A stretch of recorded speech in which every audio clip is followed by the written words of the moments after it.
I use, developed and challenge codes and conventions of short film posters in my own product. Perhaps most obviously, I put the credentials of the director and the cast at the bottom of the poster. These can be seen in many posters, short films and feature films.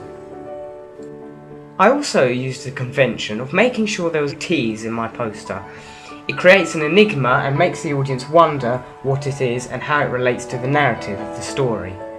This is very common in teaser posters in short films, for example in this one. I developed the idea of using a close-up shot in my teaser poster. They're often used in teaser posters as part of a package, but I decided to feature my whole poster around this close-up. This is because not only is the watch a key part of my short film, but it also has a semantic field of pressure behind it. Time is running out, time is always against us, as the character in my film says. Perhaps the poster's simplicity is another idea I expanded on from short film posters. In my short film there is no tagline or strapline, there is simply the title, a few cast names and the image. The sheer simplicity also mirrors the character's mind and his life. His life is monotonous and empty, much like the poster. Hopefully once the audience have seen the film they will be able to relate back to the poster, and before they've seen the film they are wondering what the poster entails and what the film will be about.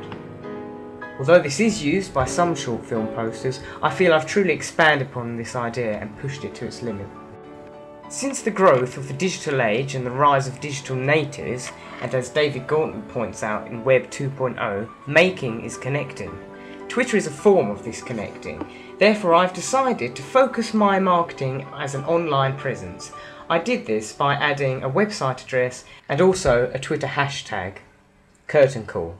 This also means that when people are watching the film, they can hashtag Curtain Call and then talk about it on Twitter with their friends and family.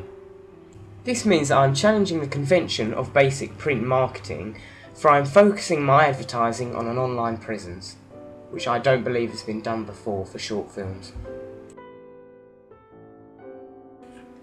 When looking at a variety of different film reviews, I came to the conclusion that I would base my short film review on the ones that I've seen in Sight and Sound.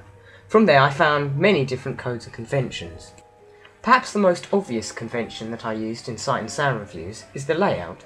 As you can see, there is a similarity between mine and the Sight and Sound one. A convention I decided to develop was the use of my director's commentary.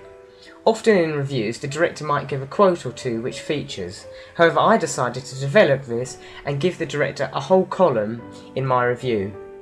By doing this, the audience get to see what the filmmaker has to say about the film, and hopefully they will find this of interest.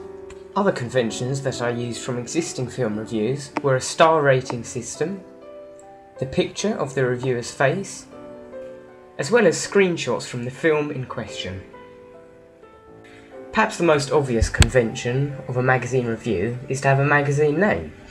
I made sure mine was relatable to film in general, much as Sight and Sound is. I called mine Cut. I feel that using and developing codes and conventions for film reviews was more appropriate than challenging them. This is because the codes and conventions used in film magazines are obviously successful, and by following them I hope to achieve similar success, in which my audience can read and enjoy reviews for various different short and cult films.